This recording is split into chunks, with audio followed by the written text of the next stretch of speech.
تا کردی به سولاب بلوه داره سولاب شلاله نه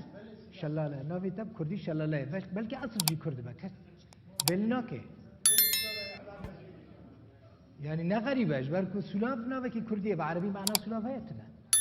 بمعنی کسی عربی باش دانه الوه داره هنه ما مستعین عربی سولاب معناه به عربی هه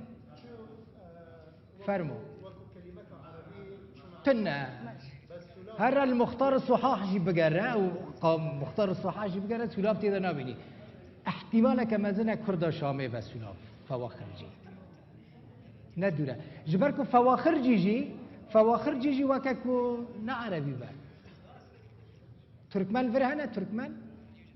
تركمان هنا تركمان فواخر جي وكاكو قوتناك تركي تركماني با فواخر جي قوتناك تركيا يكو فواخران شيت كي جمع فاخر لا مو جمع فاخر الجي هي نسبة جي هي النسبة الياء بنيرة تماما ما تشتكي باش البركر احتمالك ميكسك كردي تركي با سلاف فواخر جي ندوره باشه قال لك صح حنكاتكم مسخر حنكاتكم يعني حرحال يعني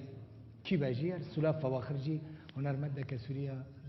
ناسكريا لي تشي وگره شامه ناوی خوب پرسن ناوی تا عربی در ناکوه اكيد کرده كرم تمام فرمو اول شيء بتشكر كل الناس اللي يعني سألت وحكت. بالنسبة لاسمي أنا من امبارح عرفت إنه هو بالكردي اسمه شلال معناه شلال بالعربي هو القطفة الأولى من الخمر ما سال من عصير العنب قبل أن يعصر يعني أول قطفة من الخمر هي بتكون الأطيب شيء هيك بيقولوا